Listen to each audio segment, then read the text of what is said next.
Thank you for watching.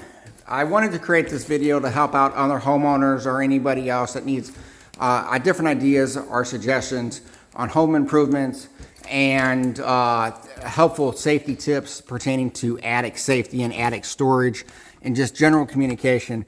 It's not every day we get up in our attic, and realistically, once that attic cover is pulled over, we really don't get up there. So I wanted to take a couple minutes and share with you some of the ideas, suggestions, a mix of Google ideas and just safety communication that I felt was very helpful to help out not only our kids, because I honestly don't plan on getting up in this attic again. We got a very tall roof. So one of the things I did was I had some extra scraps of plywood. I pulled back insulation from our LED lights that are in our garage. I felt that insulation gets a little too hot, more than my comfort zone.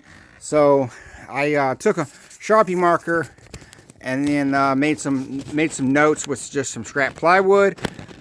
Took an extra halogen light that I no longer needed, wire tied that to the support beams, and have a lot of stuff stored up here, various different drywall scraps, gutter scraps, in case we would ever need it. And let me step up here for my own safety. And base trim. Here's some base trim right here with some extra insulation. This is R38 unfaced insulation. I put this down myself to create, because I kept walking and I ended up making a trail and smashed down our original insulation. So I have all these sheets of plywood, or half sheets of plywood, screwed down, and then I took spray paint, and it's utility spray paint that you can get at like Walmart, Home Depot, and put communication all throughout the attic area for safety. So this right here, obviously it says step here, step at the corner, and I didn't want our kids stepping in the middle of that, and I just wanted some safety communication across the board. This is R38 unfaced insulation, and that is the recommended quality for attics. And then I come over here. What I have done, we have a window right here. I have tinted that window. We did a grade 5 window tinting, which is the darkest you can get, or the lowest you can get. And when we did that, it made the attic area substantially, the temperature substantially lower. Also put up here, we had some extra sheets of plywood. Put up here, just stood up the sheets of plywood, and then put a note on here, and then chained it down just for safety's sake. And then if anybody needs to move that, they can do that just by undoing that with their hand. That is to prevent plywood from falling on top of anybody. And then, just from a safety perspective, I made spray painted some arrows. This is the same spray paint that they use for utilities. And then here's a floor that I screwed down. All of these are screwed down to the floor joist, or the support beams, or rafters, or whatever the proper terminology is for that. And then through walking all over this, I smashed down our original insulation and added R38 unfaced insulation. And then here I have some notes just for pass along communication. This is one of our LED lights. When I was doing the flooring, I noticed that the insulation seemed a little hot. And we have a 8,000 lumen. We happen to have an 8,000 lumens LED light, and which is very bright. You can cover insulation on your LED lights. A lot of Google research will indicate that. Just for my own comfort and safety, I decided not to do that. Accidents happen. Sometimes, lights get left on for hours. It could be a day at a time, just for fire safety. I chose to pull that insulation back. And I would encourage other people to do the same thing. So as I was screwing down some of the flooring, I came across some electrical wires, and I felt it was important from a safety perspective to take a Sharpie marker so that if anybody else happens to come up here, our kids come up here years down the line, years later, they could see it. And there's another a garage light that I unburied with insulation. Again, took scraps of plywood, communicated where some LED lights are, and then over here, I wrote notes just as very good informative safety information. Again, I personally don't plan on stepping foot up here. So again, I wrote on here with the Sharpie marker, do not step in the middle, watch your step, and if you notice, you step in the middle, it's weak right there.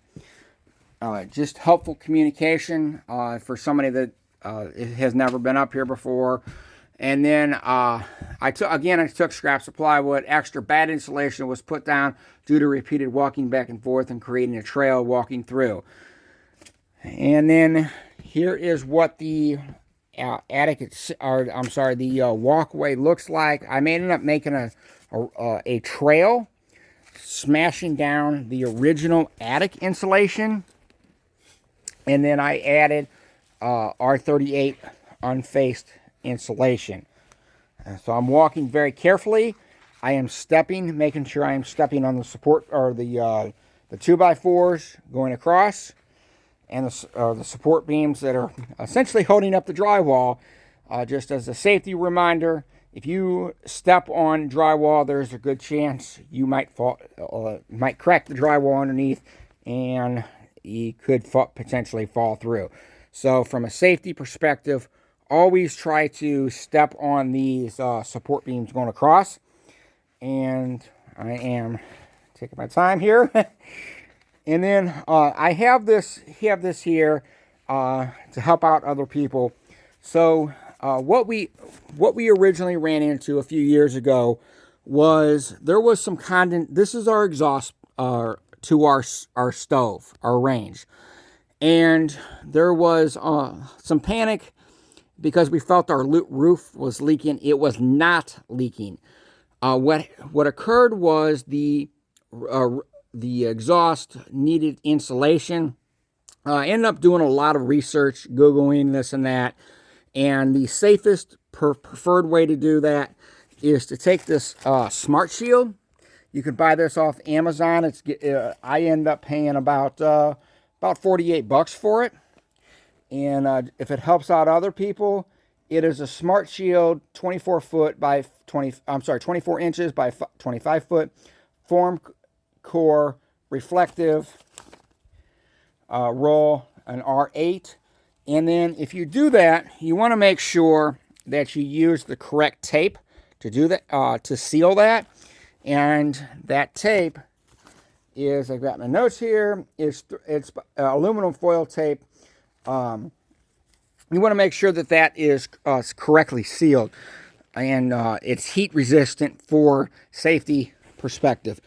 I also used orange foam to seal this really good, which is fire code. I do want to point out that a lot of, from what I read, this is not a code requirement among inspectors across the country. It varies from county to county across the country. However, it is the preferred when inspectors see this, they really like that. So hopefully that helps out. And then I'm not going to walk all the way back, but we ran into some condensation issues. We have window skylights. And we ran into some issues where in the wintertime there was sweat coming down. Again, it made it look like the roof was leaking, and really what it was the hot air mixed with the cold air, and it was coming down, making it look like the roof was leaking. Did a lot of research and added some batt insulation around that. The builder had already put well insulated that window, the skylight. However, around there at the bottom, I took some batts and added it. So hopefully this helps out some other people. Some other ideas and suggestions that I did was we ran into some issues with our bathroom. It was the hot air was mixed with the cold air, and come to find out, it just needed to be spray foamed and sealed real tight. So if you feel that you're getting moisture on your drywall, mildew on your drywall, the best thing to do is check some of these suggestions.